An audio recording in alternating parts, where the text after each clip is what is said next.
But RIMPAC is certainly something every few years, every 2 years.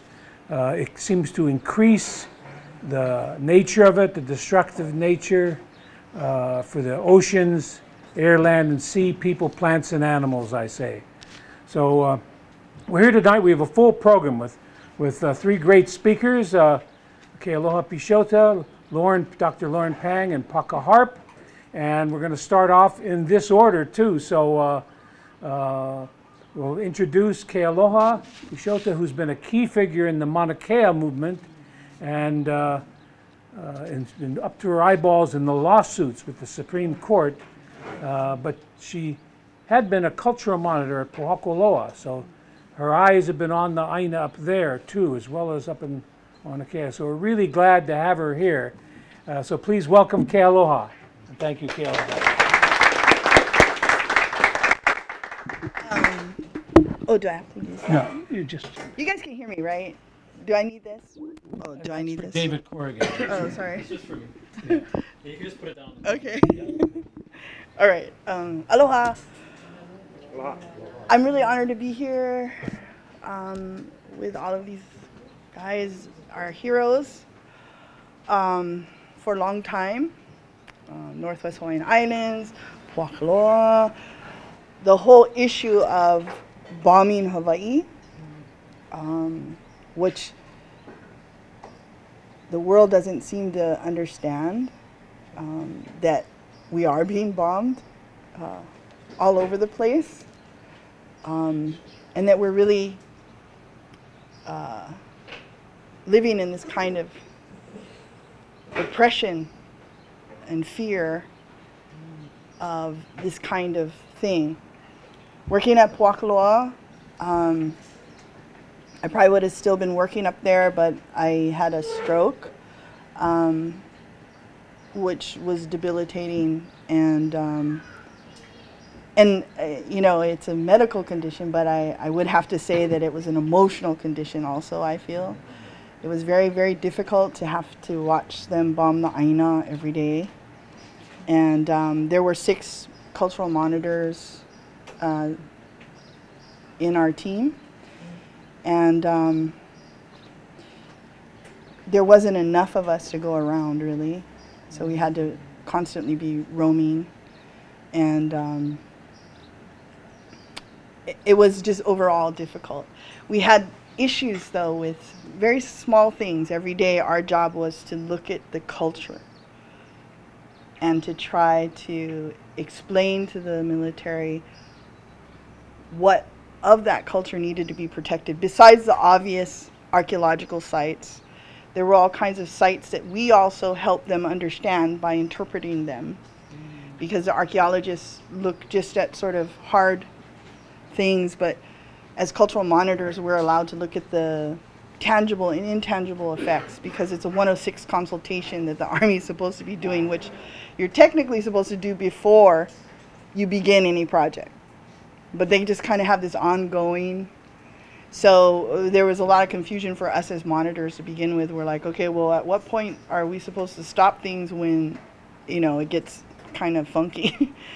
But even something as simple as hearing a palila bird.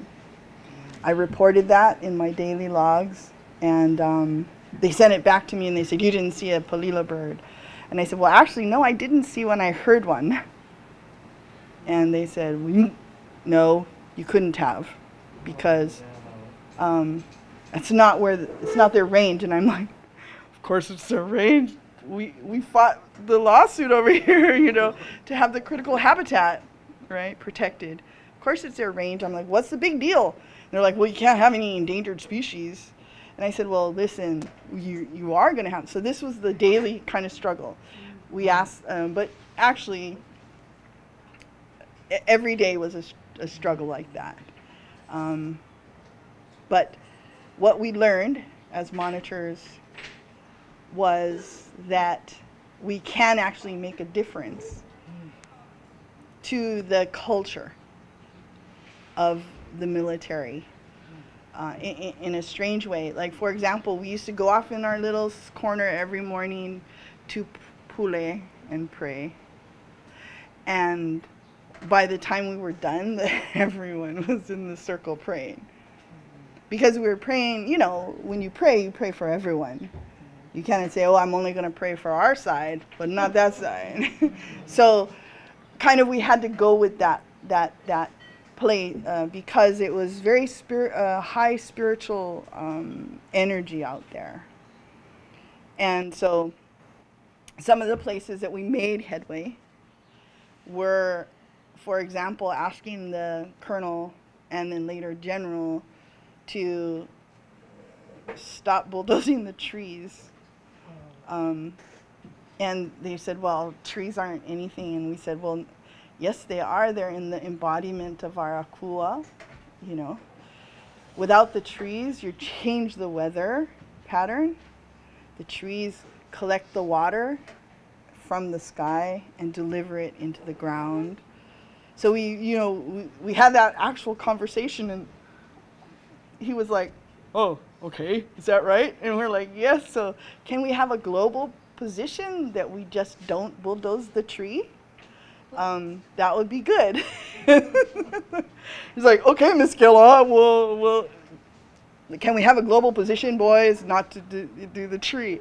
So we got them to actually recognize that. And then I got heat from the archaeologists, and they said, no, this, that, and the other thing. But we just stayed on it. We just stayed on it. And so we ended up being able to make that change. You know, I wasn't sure. When my friend first said, Kealoha, will you come and be a monitor? I was like, where? And he said, Folklore, and I started laughing. I'm like, what, are you kidding? I don't get along with the military. Probably not a good... I said, go ahead, sign me up. They won't hire me. But then Uncle Koo was on the cultural committee, and he was specifically arguing for Hawaiian monitors. And so it came right there, and he always tells the story about how he said, absolutely, I trust Kealoha. So that's how we got out there. And so it was one of the deeper experiences that I've ever had, I believe, because every day I would ask Akua, when you get dropped off in your section where you gotta watch the bombing or watch the bulldozing or watch whatever you're watching, the guy's digging, you're watching, I would ask, Akua, why am I up here again? Because this is really hard to watch this every day. But in the end, it's totally worth, maybe there's a health risk. There likely is. But the argument was, who will protect the kupuna if we don't? But who's the kupuna? Not just the iwi in the ground. The kupuna is the kumula'au, the tree, the birds. All of those things, once you start to see them, they then see you. And when that happens, it's really deep. It's also worth it to help raise the standard of aloha. On that, I know. Somebody said to me when I called, and I said, I don't think I can do this. They're bombing like this, and this. They bomb right when you're on the ground, you know, just so you know. And a lot of people don't really know this, right? But they come right in, like this, bomb the pu'us. Now, the pu'us in the mountain regions are always places where iwi is buried, yeah.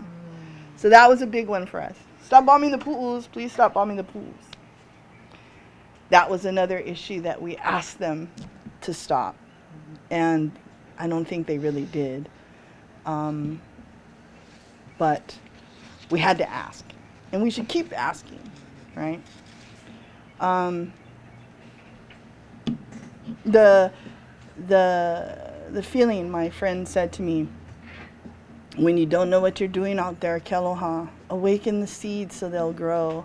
And I said, well, what do you mean awaken the seeds? He said, well, sing to them and awaken them.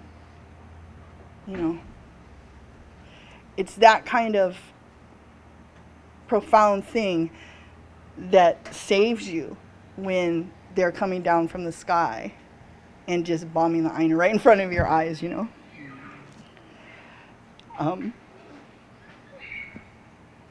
Sorry.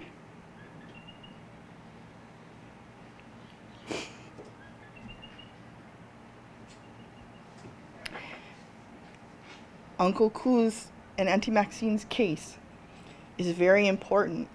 It's a beginning, not an end, but a beginning, because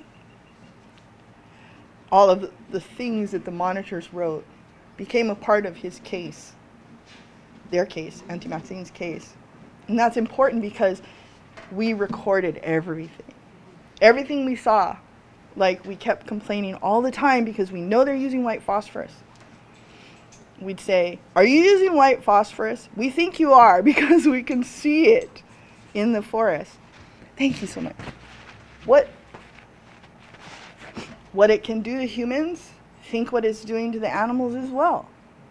I mean, and in the court, I remember them trying to say, they showed me a picture of all this ordnance. And they said, Kealoha, do you recognize this picture? And I said, no. And they said, do you recognize this kind of ordinance? And I said, no, because I didn't take the picture. Another monitor probably took the picture. And they kept on me and on me. So finally I said, listen, if you're asking if this is if I've seen this area, I can't say that I've seen that area. But let me just say this. All you see is what is in that picture. Everywhere. And then he was sorry he asked me that question. But that's the truth of it. That's why we have unexploded ordnance specialists that have to take us everywhere. You know, and that was another thing of why it's really good. A lot of them are retired military. And so at first they were like, oh, you're the, Hawaiians. The tree huggers, they used to call it, the tree huggers, the dolphin lovers. And after a while, though, we spent all that time with them, we got to know each other. And we were so blessed to have them there. But also, it was hard for me to really think, like, this person is putting their life in order to keep my life, And that's another aspect that I learned about the culture of the military, which is hard because I'm just as hard as the next guy on why we're doing it, why we're doing any of it, why we spend so much money on it, why is war good, all of those things. But what did come through was that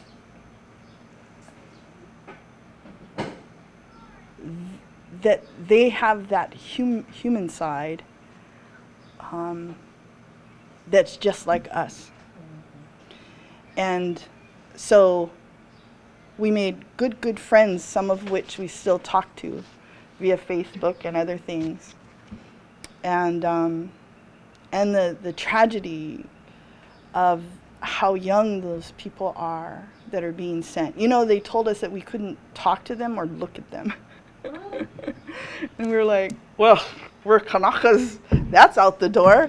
Aloha, how are you? How are you folks doing, right? So at the end of the day, we did break that. We broke that. But at the same time, we had to respect the fact that they need to survive wherever they're going. And in many cases, we were a big challenge. In fact, they used us for some of the training because they need to learn how to recognize the enemy, I guess. And we're of color. So we had that going on too. That was a very interesting thing. And Boy, was that a great discussion we had with them about looking at the enemy, you know, othering others, right? But we too, as Kanaka, cannot other. So it was, aloha helps you understand how not to other the other, but to love regardless of where they stand. But afterwards, some of the, when I'm on the Dolphin, or was on the Dolphin Rescue before I was being prosecuted by NOAA, that's another story. But they all read the newspaper, and when the dolphin died, a number of those men came up in Uwe and said, "We're sorry the dolphin died, Kealoha," because they knew that we were on the rescue team. When you spend 14 hours a day with people, you learn a lot about them. But the main thing I want to say is that we have to still continue to stand for the Aina. And it's not against anybody. It's standing for, you know, and someone got on my case actually and said, "Well, Kealoha, I'm for the innocent children that they're killing." And I understand. Well, aren't we all? Who isn't? I mean, really, I'd like somebody to say who isn't for the innocent children being killed in war. But to get through that point, to get past the point of you're a baby killer, Colonel, how do we do that? He actually said that, "I'm not a baby killer." I said, "Well, I'm not a terrorist. Can you get with that?" And he said, yeah, I get it. And then he said, "I'm here I have to talk to you." I'm like, "Okay, about what?" About what we're doing or not doing, right or wrong, or anything like that. So I actually got to lay it out for him. We made a list, and we just went down the list. You need to stop doing this, stop killing the trees, da-da-da-da, da-da-da-da, da-da-da-da. And then I told him, and your lease is going to be up soon, so you have to start cleaning up right now. And he didn't know that. And I said, "Well, listen, you better know that, because that's your language, that's your agreement, that you have to clean this up and restore it to the way it was. That's the boilerplate language. All long-term leases have that." And he's like, "Really?" He's all, "Really, Kealoha?" And I'm like, "Yes. Of course you have to clean up. Otherwise," and then he told me this, "We can't clean it up." And I said, "What do you mean you can't?" He said, "Literally, in the old days, we used to be able to send guys out to clean up. We can't anymore. It's too dangerous." And I'm like, "Okay, robots?" He said, "No, the terrain." I said, "Well, all I know is that you have an agreement with the state to clean it up." And here comes Auntie Max, Uncle Cool in their case, exactly that. And they win. It's not a full win, but it's a major win, you know? And people always feel that you can't win against the big military. But I'm hoping that that isn't true. They said that about the TMT, and they also said that about us being prosecuted by NOAA. But we're not done with that case yet. We're still, but I just want to just add one thing about what's happening is that Dolphin Rescue, which is also whale rescue, is a large majority of the animals that we have rendered aid is during RIMPAC. And what's happening right now, and I just want to share with you guys, is that the Navy has begun Section 106 consultations. Uncle Paka's involved. I'm involved. We all should be involved. And here's why.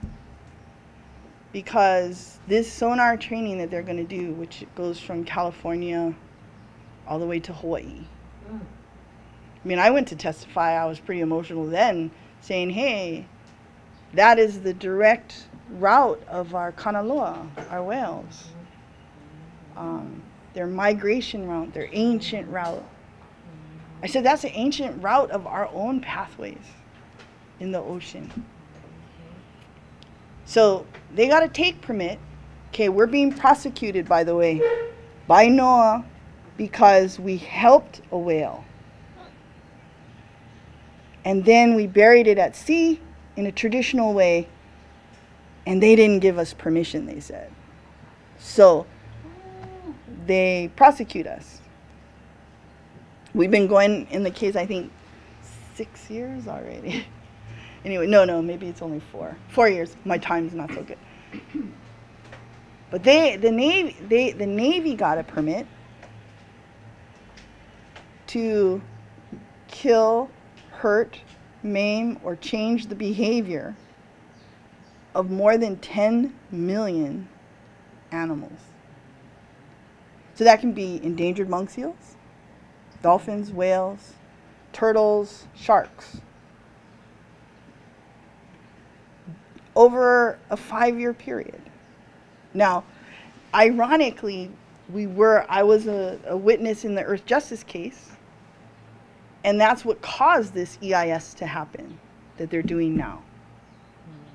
Because Earth Justice said, hey, listen, you can't give a take. That's just excessive. So what the court did was say there are areas in the ocean, the Navy doesn't own the whole ocean, so there's areas that you need to look at, because you also protect the nation, but you also have to protect the marine life and our oceans. So it's kind of this in-between litigation, but it was clearly a win, because now we're in the environmental impact review study, and also 106. 106 consultation is under the National Historic Preservation Act. And that's where they must conduct things, these consultations with Native Hawaiians, when Native Hawaiians hold the area sacred or have religious attachment. So it's weird because normally it takes place on land, but in Hawaii, submerged land is ceded land, or so-called ceded land, and we hold religious attachment. We have heiaus underwater, but I mean, at the last meeting I was sort of like, basically the whole ocean is sacred. That's kanaloa. Beginning with the ocean itself. So this Navy project, this sonar project, goes all the way through the Northwest Hawaiian Islands, Papahana, Mokuakea. This is huge. And out there, Paka actually knows some of the language, but what's important to know is that through that expansion, there are protections now, and we're trying to trigger them, right? Because even starting the Kumulipo, the chant of creation, begins with a choral, and then all life then comes and is born. But this is Moana Nui, the huge ocean, both sides, How can we allow that to happen? And I'll just tell you this story. How are we connected? We're connected in this way. In the Kumulipo, there is a land animal, or there's a land entity, and an ocean entity that is the guardian. Now, we can see it right with the iliahi, the sandalwood, is the guardian of what? The whale. So sandalwood trade comes to Hawaii, and actually there are old ancient bundles of sandalwood up Wakaloa in the caves, still just left there, But the iliahi is taken, and then right after that, the whaling comes and starts the Industrial Revolution.